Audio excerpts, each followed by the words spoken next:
Hey guys, so if you're watching this, today should be Wednesday. Yesterday we would have read Chapter 2, Section 2 on the First Government in the Articles of Confederation, and today we're going to get into it, or at least half of it. As always, as you guys should know at this point, we should be wrapping that up tomorrow. I kind of do every lesson in like a two-parter, because I think your book is pretty easy going to get through things quickly. Like maybe that only takes you 10 to 15 minutes to read and go over. But to actually break it down, I think, and to go more into more depth, I think we need about 2 videos to do that. So, like always, let's start with the bell ringer. The first question reads, list some advantages and disadvantages to our government, or at least our government as you know it. Clearly, we do have one of the best governments. We do have one of the best countries. We're one of the top 10 in a lot of different measurements, but we're not top 10 in everything, as some of you guys learned from last chapter. If you did your project on like the CIA World Factbook and just looking at statistics of the country.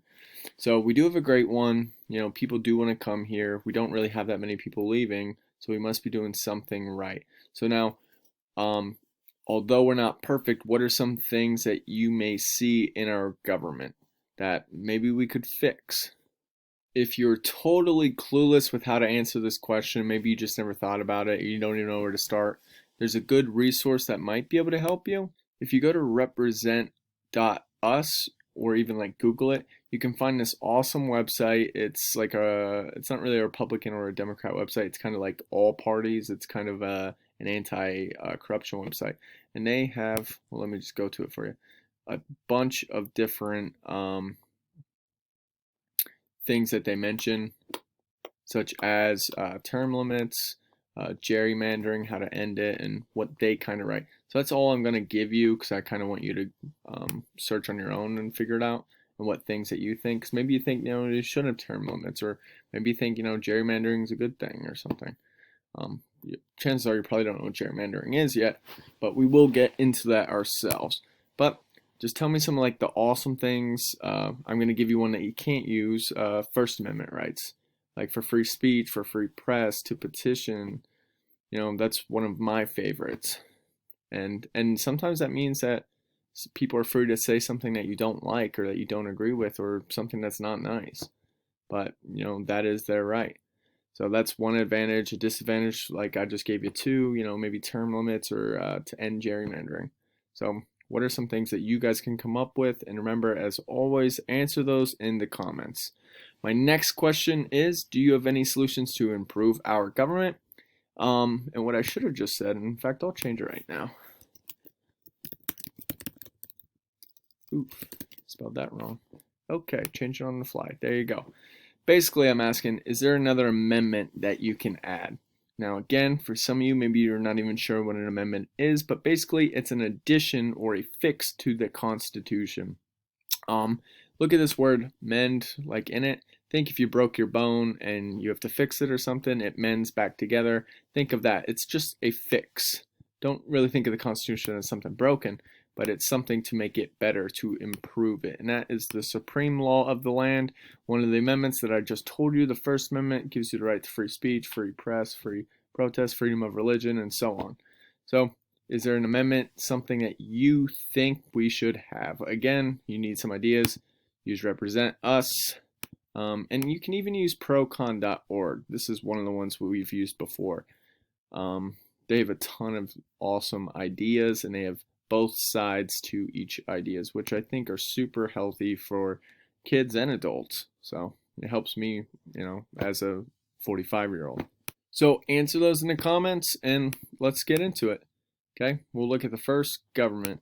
So for today's video, outside of the bell ringer, we're going to describe the importance of the Declaration of Independence, undoubtedly one of my favorite documents. More so tomorrow, we're going to discuss the Articles of Confederation and its impacts, which would be our first government. So here are your key terms, one being the Declaration of Independence, who would have guessed, 2, the Articles of Confederation, 3, sovereignty, and then 4, confederation. Alrighty, so the Declaration of Independence is exactly what it says it is. When we look at words, most times it's not a trap, it's not a trick, it's not twisted. Many times, get this, they are what they say they are. So, for instance, the Declaration of Independence, we look at these words, declare, independence. Whoa, hey, that probably has something to do with the Revolutionary War. That probably has something to do with our people as we know it separating themselves from the British because we used to have several colonies here. So that is the difference. If I were to ask you at the beginning of the year, what's the difference between an amendment, the Bill of Rights, the preamble, the Gettysburg Address, the Declaration of Independence, the Constitution, and whatever else I could throw in, you'd probably wouldn't be sure. If I asked adults, chances are probably the same thing. And I don't just say that to say, I don't say it to be a jerk. I say that because this is what poll after poll, survey after survey is showing us, that people really don't like civics and they really don't know civics. Same thing with history. They're actually two of the least favorite subjects. So maybe we're doing something wrong. So to continue on that, as many of you know, we did have a Revolutionary War. Revolution meaning like breaking apart from our own people, breaking apart from the British, even though we were British. So I kind of summarized it. There's definitely more than this. And actually, when we look at the Declaration of Independence, we can just look at the grievances. So I don't have to really speculate. But to kind of sum it up for you guys, I wrote for the first bullet point, after years of unfair actions and taxes, sort of, from the British, the colonies rebelled and went to war against the British. Now, to give a little more context on like the tax part and some of the unfair actions, yes, the British owned what we know as our colonies as colonies. So they would try to like exploit them a bit and get all the resources they could. Of course, that's kind of what like colonies are for. Now they do get some perks, right? You get protection from the British from, I don't know, the French, the Dutch, the Spanish, whatever natives are hostile towards our people. So they do get some perks, but you know they have to also pay that stuff forward. Now, with the taxes really weren't that bad, but as far as I can tell, taxes were starting to be collected at that time. The British started to actually set up bases in the colonies more so publicly. They started to intrude on their everyday life. This is when you do get the Stamp Act, the Sugar Act, the tax on tea. You get troops that would have to be quartered, right? You'd have to provide them a bed and food. And this is all done from 2,000 miles away across the Atlantic from a king, like allowing this. This is when you get other pamphlets. You get Common Sense. Why are we dictated by this guy that's not even here, by this little island when we have all this land? And there's even a lot more to speculate on why this happened. Even just things like ownership, owning a gun, all these things were uncommon in Britain and England. So, you know, you couldn't own a gun, but you come here into the Americas, you can. In fact, you come to the Americas, you could just find land and just say, hey, this is mine, legitimately. So it's a sharp contrast to, let's say, you get like London or some of the bigger cities in England, and you know they're riddled with crime and poverty, homelessness. You can't own a gun.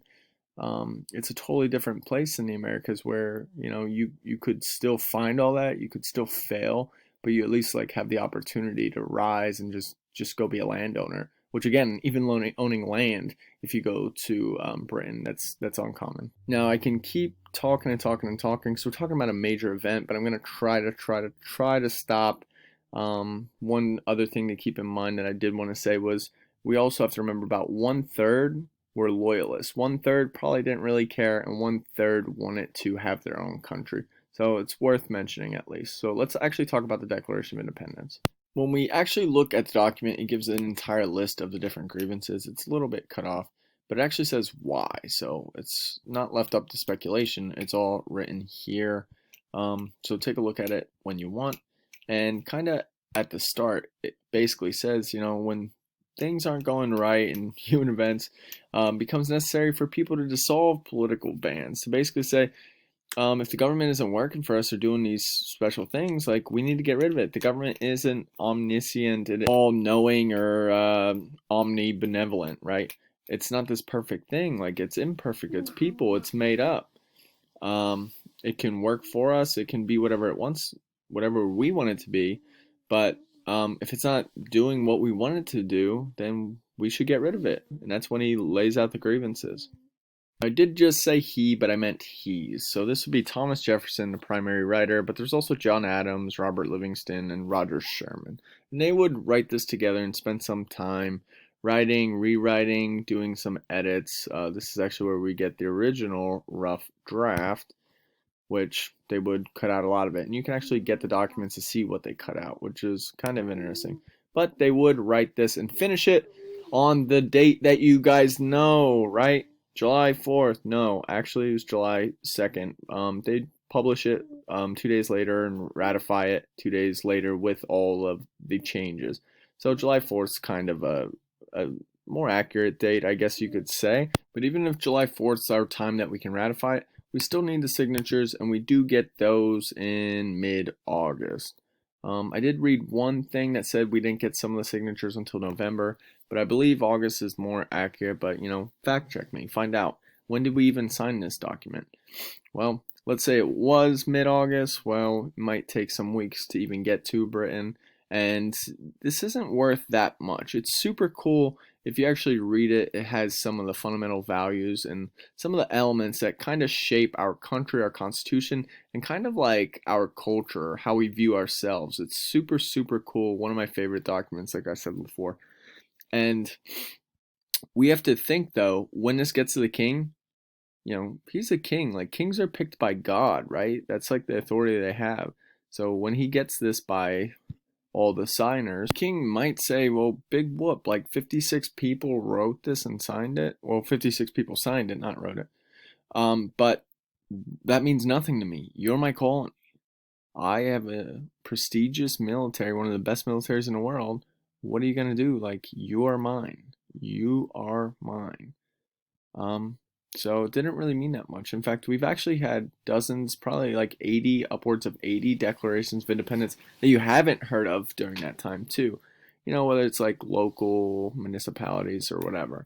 But this was like the awesome one that we had some of our founders write and sign and kind of set the way for our country and our constitution, our values, our ideals, and like I said, our worldview and how we even see ourselves. So to kind of summarize it for us, what is even in it, well, to start, it's like an introduction paragraph, just like your essays that you would have been doing for me, but I did start with videos because I'm not sure how this year was going to go. You know what I mean? I don't know if kids would be in or out or what's going on.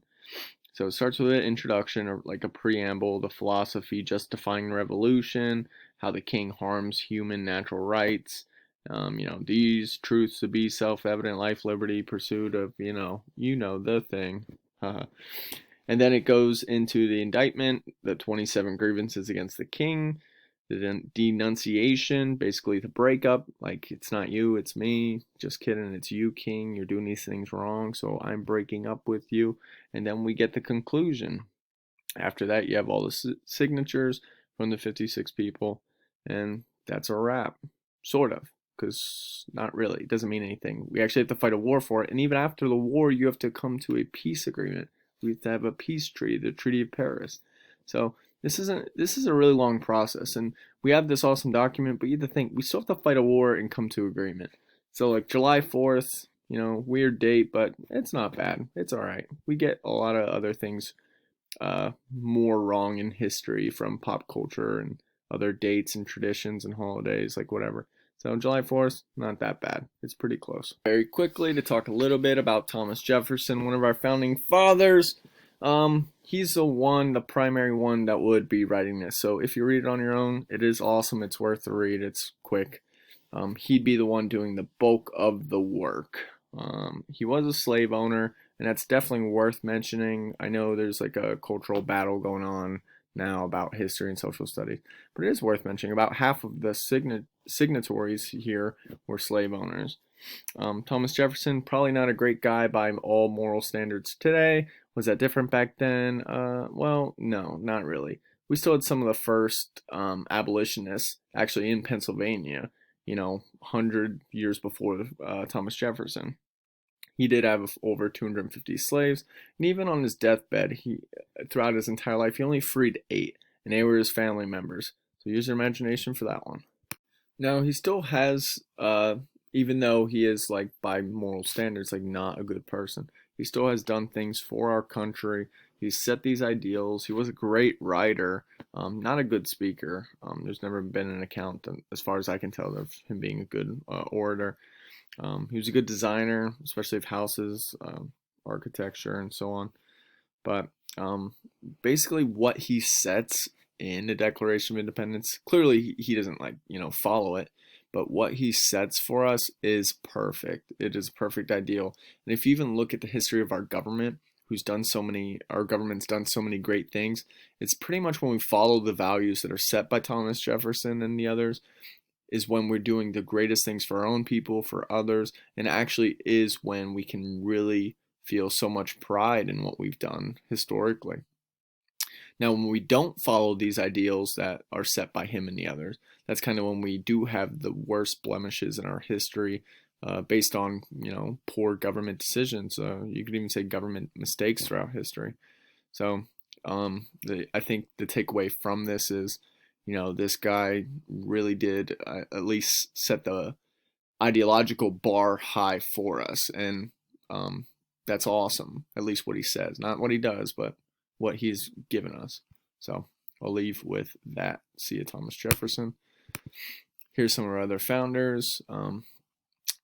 At least the signers of the Declaration of Independence.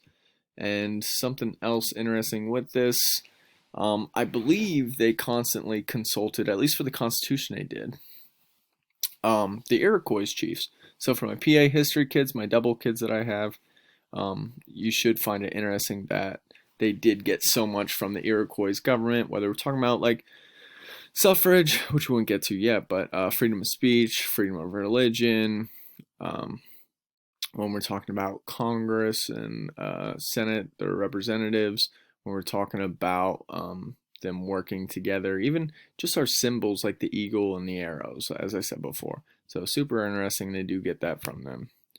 All right, let me move on just a little bit. So one of the final things I did want to go over with the Declaration of Independence, it does kind of set up human rights. When we look at it, I think it's cut off again. Like, we hold these truths to be self-evident, and so on, so on, so on. It basically lays out human rights for us, and it's one of the cool aspects of the document.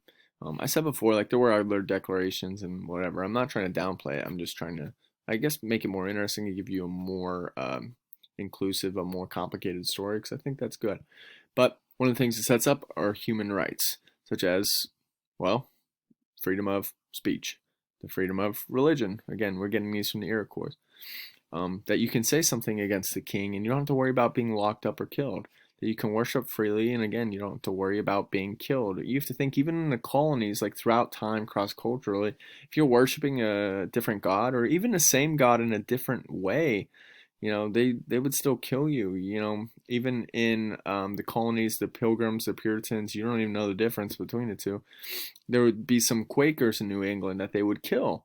So it's the same God. They're just doing it slightly different. Maybe they interpret a couple things. Maybe they leave out a couple books. If you look at the Catholic Bible verse, like a Protestant Bible, like the King James Version, they have less books. So they're doing things very, very similarly, but different, and like they're killing each other. They're killing each other. So it's probably good that we can have this one.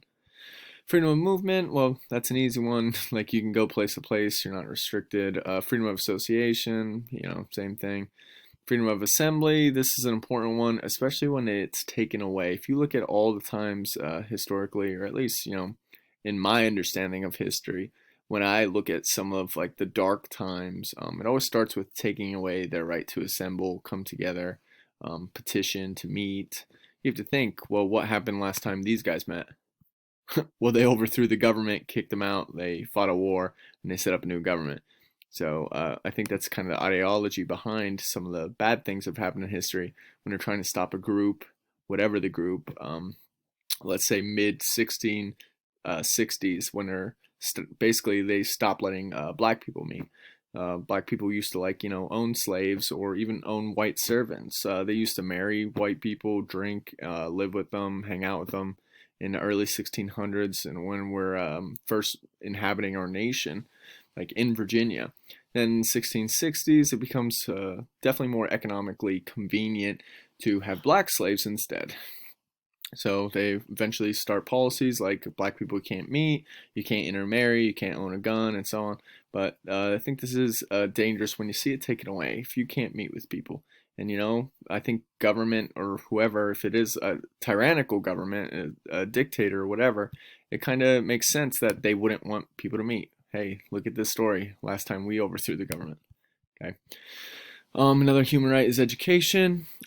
This isn't all that obvious, especially because we're only getting this, just over 100 years ago. Before that, you have some places will have like free education that's like guaranteed as a right, but some people don't. They might have a private university, maybe you have a private tutor, and that's about the extent to it. So you probably have to work. You don't, this isn't guaranteed for you. But this is another human right. Declaration isn't specifically saying we have that, but it is setting up some of the human rights, and I think it's important for us to look at these and say that these are super important for us. We also have information, thought, so nobody can control that yet, right? Except AI, right? Facebook ads, YouTube ads, whatever. It puts you in echo chambers. It shapes the way you think. We can have a conversation about that if you want, but super interesting, super interesting. But the last one, at least with the Declaration of Independence, would be like the press. So this is super important for us to be able to criticize the king, for us to be able to criticize George Washington, Abraham Lincoln, for us to criticize Bush, Obama, Trump, and so on. Like, we need this press. We need different press. We've had biased press for as long as I can tell, even back then. You have press supporting this party or that party. We still have it today. If you watched the debates last night, you go to Fox News. It's a certain slant. Like, it's not a secret. It's not controversial anymore. You go to CNN, it's a certain slant. It's not really debated. It's not controversial. Like, we know they're left-leaning. We know Fox is right-leaning. And that's what it is. So you're not always going to get the best information. So you should probably watch both. And you should probably watch even more than that. But that's a lot of work on your end. That's hard. But if you want to know the truth, that's what you got to do. But anyway, human rights. Here's a ton of them. And I just blabbed on about them. So I'm just going to end it there for now, and we'll get more into the actual first government, the Articles of Confederation, tomorrow. So just as a review, we went over the bell ringer, introduced you to the chapter, went over our objectives, talked a little bit about the Declaration of Independence and its importance, and that's about it, guys. Remember to answer the bell ringer in comments. If you have anything else, if you want to talk about your thoughts being controlled by algorithms online, we could do that. Yeah, you could put that as number 3 in your comments or something. But have a good one, guys. Thank you for listening. Thank you for watching the video, and we'll continue it again tomorrow. See you guys.